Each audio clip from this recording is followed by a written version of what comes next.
So to begin with, one of the things that I know from what I've learned about your work is that one of the things that you really challenge is that one has to be very, very serious about the problems of anxiety. Yeah.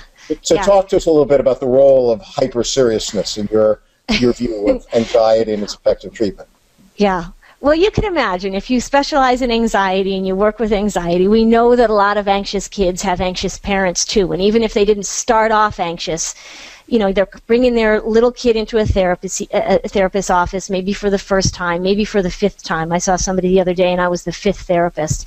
And they're generally, the kids I see any age really, but there's a real chunk in the middle that's probably 7, 8, 9, 10, 11 years old. So you have this little cute as a button 7-year-old come in, and everybody's very serious, and they sit and immediately I want to just let them know that we've been taking this anxiety thing so seriously, and that's what it wants. It wants to feel like it's in charge. It wants to rule the house, and we're not going to let that happen anymore. Okay. So immediately we start talking about being able to know when anxiety shows up, and we're not really going to be so surprised by it anymore. So I'll say kids to things like, well, what does your anxiety say to you?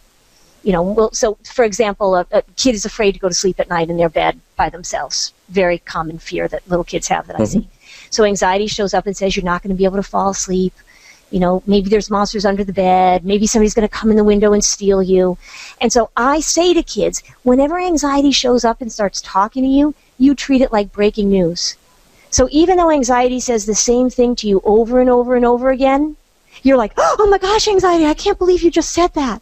Oh my God, I've never heard that before. And I'm like this in a session. Oh my God, anxiety, really? I might wet my pants on the bus, you know.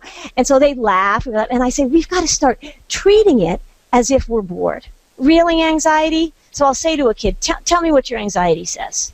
And I'm going to show you how to talk about it. So they say, well, my anxiety says that the bus driver is going to forget where I live and drop me off, and I'm going to be lost.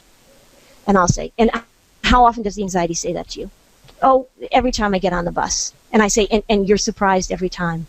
Really? Come on. All right, so and I'll say, all right, so the anxiety says that to you, and I'll say, oh, I'm sorry, anxiety, were you saying something?